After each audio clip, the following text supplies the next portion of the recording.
अस्सलाम वालेकुम dear students. Chapter 5, 7 हमारा कंप्लीट हो गया था। आज हम चैप्टर नंबर 1 स्टार्ट कर रहे हैं। चैप्टर करने में आपके पास फंक्शन एंड लिमिट्स। तो पहले हम फंक्शन सीखते हैं कि फंक्शन होता क्या है। फंक्शन पढ़ने से पहले हम डेफिनेशन करते हैं सेट की। सेट पे जाते हैं, फिर फंक्शन, सेट से फंक्शन में आएंगे। तो सेट आपके पास क्या होता है? Set is a collection of well defined and distinct objects. Set आपके पास क्या होता है? कलेक्शन ऑफ वेल डिफाइंडनेस हो और डिस्टिंक्ट ऑब्जेक्ट्स होने चाहिए। तो फिर क्या बनता है? आपका सेट बनता है। सब सेट का पता है आपको, सारी वैल्यूज को पता है। नेक्स्ट हम आते हैं जी कार्टेशियन प्रोडक्ट पे। मीन के दो सेट का प्रोडक्ट कैसे लेते हैं। फॉर एग्जांपल हमारे पास एक सेट है, ए इक्वल टू है 1 2 3 और b इक्वल टू है जी 4 5 6। तो सेट ये आप पास, तो इनका कार्टेशियन प्रोडक्ट क्या होगा? Cartesian product of two sets.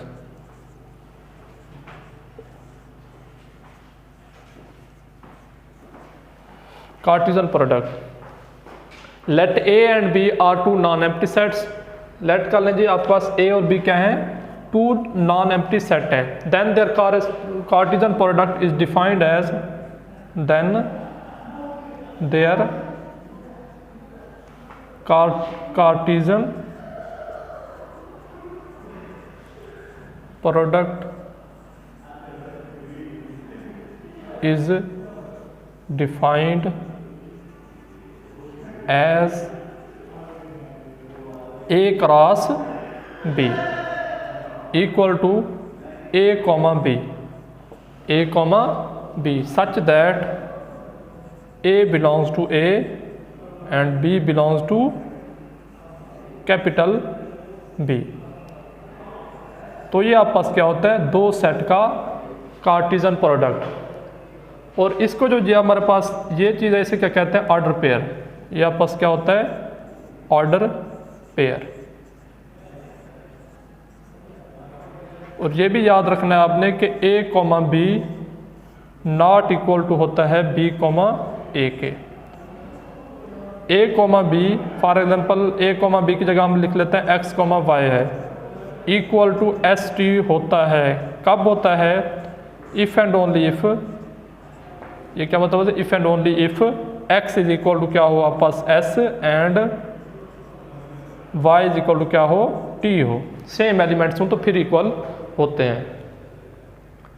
तो कार्टेशियन प्रोडक्ट में हम क्या बनाते हैं? मकसद क्या होता है? हम ऑर्डर पेयर बनाते हैं। Order pair where first element denote the element of A and second element denote the element of B. तो इसमें हम क्या बनाते हैं? Order pair. फॉर एग्जांपल हमारे पास दो सेट हैं ये ए और बी, इनका क्या फाइंड करते हैं हम? ए क्रॉस बी। तो ए क्रॉस बी इक्वल टू क्या होता है जी? मीन के किस तरीके से आपने ए क्रॉस बी बनाना है? फॉर एग्जांपल हमारे पास सेट ए ये है और ये आपके पास क्या है? बी। और हम क्या फाइंड कर रहे हैं? ए क्रॉस बी। किस तरीके से? कि 1 2 3 4 5 6। तो आपने किस तरीके से इनको मिलाना है आपस में? मीन के 1 का पेयर किसके साथ बनाना है?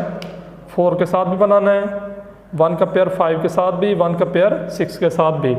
सिमिलरली 2 का पेयर 4 के साथ भी, 2 का पेयर 5 के साथ भी, 2 का पेयर 6 के साथ भी, और 3 का पेयर भी 1 के साथ, 3 का पेयर 2 के साथ, 3 का पेयर 6 के साथ। तो इस तरीके से आपस कौन से ऑर्डर पेयर बन जाएंगे? मीन के 1 कॉमा 1 1 कॉमा 4 1 कॉमा, ये आपने वैसे सारी बातें सीखी हैं, इस वजह से मैं दोबारा रिपीट नहीं कर रहा। ये आप 10th क्लास में भी पढ़ा है, फर्स्ट ईयर में भी चैप्टर 2 में सेट्स के बारे में पढ़ा है। तो ये हमारे पास क्या है? दो क्रॉस प्रोडक्ट हैं। तो क्रॉस प्रोडक्ट में जो हमारे पास पेयर है इनको क्या कहते हैं? रिलेशन कहते हैं। अगर इन दोनों में से कोई सबसेट उठाएं तो वो क्या बनता है हमारे पास? रिलेशन। तो रिलेशन क्या होता है आपके पास? Subset of A cross. For example हमारे पास ये है 1 कॉमा 4 1 कॉमा 5 1 कॉमा 6 है। चलिए मैं लिख लेता हूँ 2 comma 4 2 comma 5 2 comma 6 3 comma 4 3 comma 5 3 comma 6। तो ये आपके पास क्या है? सारे ऑर्डर पेयर हैं।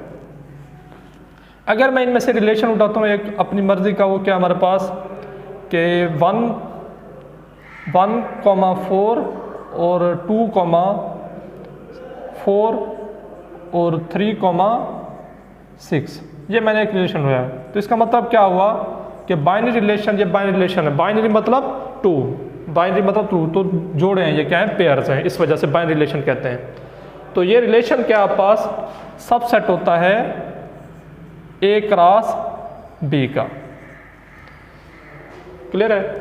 तो ये आप पास बाइनरी रिलेशन क्या आपको समझ आ गई होगी। अब ऑर्डर पेयर की भी समझ आ गई। ऑर्डर पेयर क्या होता है, जोड़े होते हैं इसमें A cross B। A cross B ये एक किस्म का सेट है जिसमें फर्स्ट एलिमेंट A का है ऑर्डर पेयर में और सेकंड एलिमेंट क्या है, B का। मीन के क्योंकि क्रॉस प्रोडक्ट है, कार्टेशियन प्रोडक्ट है, इसमें दो पेयर इस वजह से है कि फर्स्ट हैं सेट की फॉर्म में लेकिन पेयर की फॉर्म में। मीन के 1,4 1,5 तो पेयर की फॉर्म में। तो ये किस्म का क्या है, सेट है A क्रॉस B। जैसे A और B सेट सेपरेट थे, ये भी क्या है, A क्रॉस B का सेट है, लेकिन किस फॉर्म में, ऑर्डर पेयर की फॉर्म में। तो अब बताऊं मैं जिस फंक्शन पे, फंक्शन क्या होता है।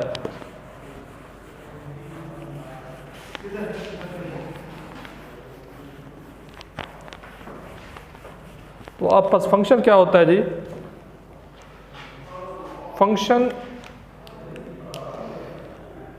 Function is a rule, principle, manner, mapping,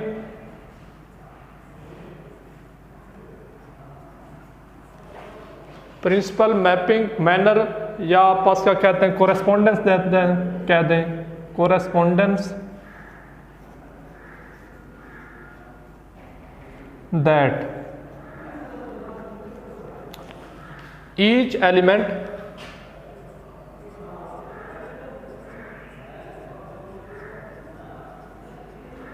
x in x या a in a, चलें x in x हम लिख लेते हैं, x in x has a each and every element, each and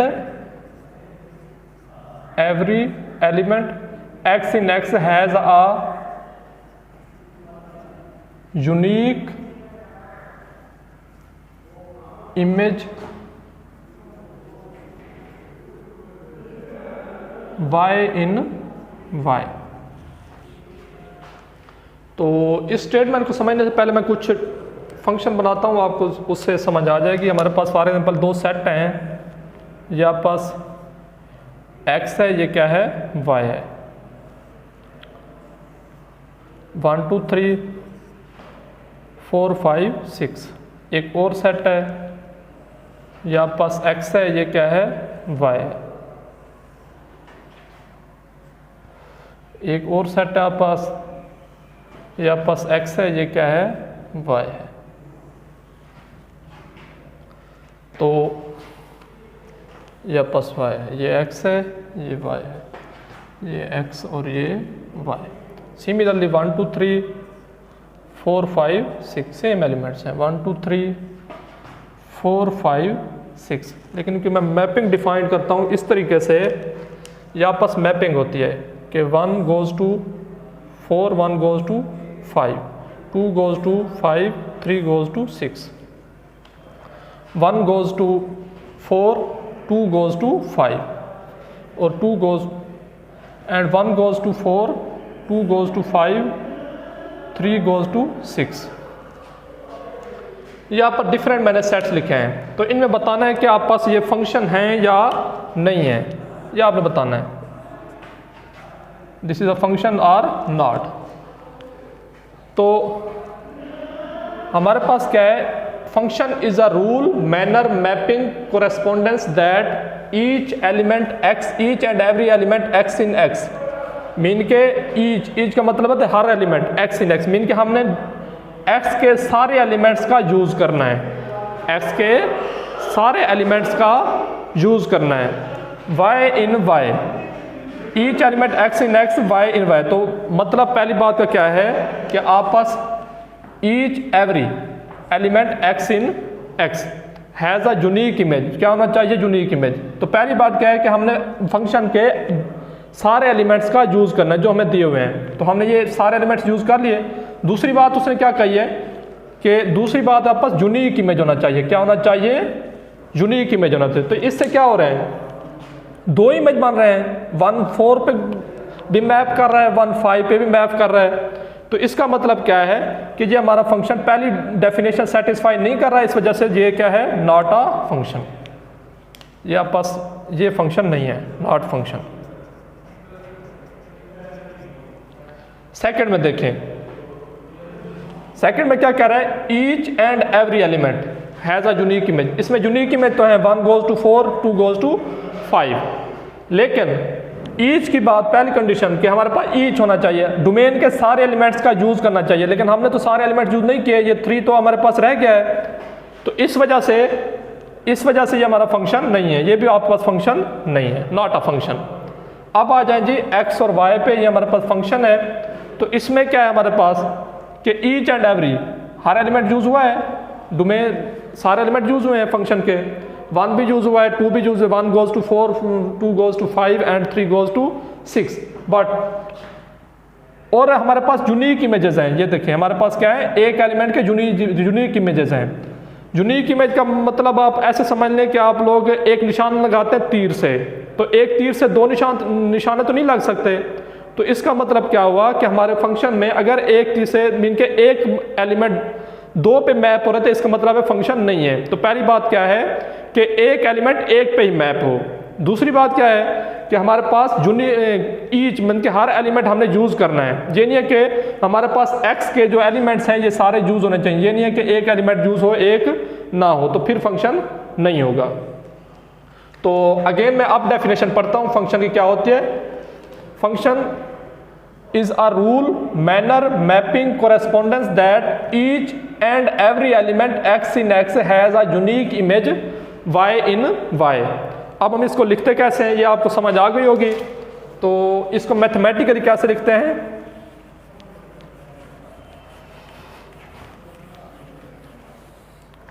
let a and b are 2 non-empty sets, या let x and y be 2 non-empty sets, from then the function let x and y be 2 non-empty sets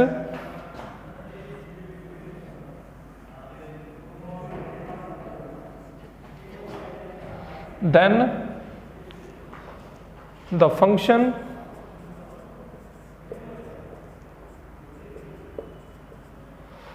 from x to y is defined as। तो function हम कैसे define करेंगे, तो f is defined from x to y, ऐसे denote करते हैं function को mathematically. और इसका मतलब क्या हुआ, x से एलिमेंट लेंगे, y पे क्या होगा मैप। फॉर एग्जांपल हमारे पास ये एक बॉक्स है, इसको फिर मैथमेटिकली लिखते कैसे हैं, f of x is equal to y, mean के x हम एलिमेंट्स देंगे तो हमें क्या मिलेगा, y मिलेगा। तो f of x equal to क्या है, y। तो इसको पढ़ेंगे कैसे, f is a function of x। इसको रीड कैसे करेंगे, f is a function of x। For example हमारे पास एक बॉक्स है, ये हमारे पास क्या है, बॉक्स है।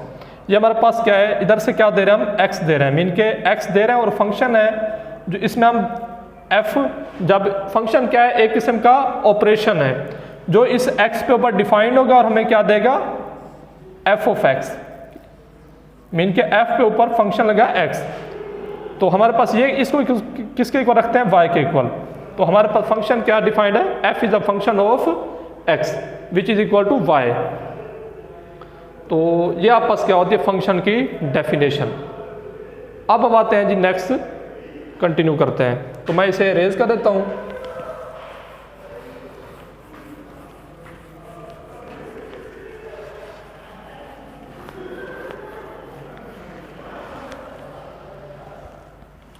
नेक्स्ट है जी आप पास 3 टर्म्स हैं, डोमेन, कोडोमेन, रेंज। तो आपस डोमेन क्या होती है, domain the collection of elements of दो set which is defined the function, जो कि हमें फंक्शन को डिफाइन करने के लिए यूज हूँ। तो डोमेन क्या होता है पास के फंक्शन वो वैल्यूज वो सेट के एलिमेंट्स जिन पे ऊपर हमारा फंक्शन क्या हो डिफाइंड हो, ये क्या कहलाती है डोमेन। फॉर एग्जांपल हमारा फंक्शन है f from a to b, तो डोमेन क्या होगी इस एलिमेंट से a से b के, मीन के वो एलिमेंट जिसके लिए हमारा फंक्शन क्या हो डिफाइंड हो, तो वो क्या कहलाता है डोमेन ऑफ अ फंक्शन। और कोड डोमेन क्या होती है, कोड डोमेन होती है आपके पास सेट बी। सेट बी आप ऐसे समझ लें कि हमारे पास जो हर क्वेश्चन में डिफरेंट रेंज होती है, मीन के क्वेश्चन के मुताबिक हम रेंज चेक करेंगे, डोमेन कोड डोमेन होगी। तो सेट बी हमारे पास क्या है, ये क्या हमारे पास कोड डोमेन। और रेंज क्या होती है, रेंज हमारे पास वो होती है जिसके ऊपर हमारा फंक्शन मैप हो रहा हो। फॉर एग्जांपल हमारे पास दो सेट्स हैं, ए है आपके पास, अगेन वही एग्जांपल ले लेते हैं 1 2 3, और बी हमारे पास जो सेट है वो क्या है जी 4 5 6। तो ये हमारे पास 1 goes to 4, 2 goes to 5, 3 goes to 5। तो हमारे पास सेट बी असल में ए इक्वल क्या था आपके पास 1 2 3, और b इक्वल टू क्या था आपके पास 4 5 6। लेकिन मैपिंग में कितने एलिमेंट्स आ रहे हैं, 4 आ रहा है और 5 आ रहा है। तो मतलब क्या है रेंज का, कि हमारे पास जो रेंज होती है वो वाले एलिमेंट्स होते हैं जिसके ऊपर हमारा फंक्शन मैप कर रहा हो। तो इस वजह से रेंज हमारे पास क्या है, रेंज ऑफ बी क्या है, द रेंज ऑफ एफ क्या है आपके पास 4 और 5 है। लेकिन कोड डोमेन क्या आपके पास पूरा का पूरा सेट बी होता है। तो बी क्या आपके पास 4 5 6। तो डोमेन मैं आपको एग्जांपल दूं कि हमारे पास डोमेन डिफाइन कैसे होगी, मीन कि हमारे पास कहने का मतलब कि मैंने कहा है कि डोमेन क्या होती है कलेक्शन ऑफ एलिमेंट्स जिनके ऊपर हमारा फंक्शन क्या हो डिफाइन हो। फॉर एग्जांपल हमारा फंक्शन है f of x equal to है 1/x। तो इसकी डोमेन हमने बतानी है।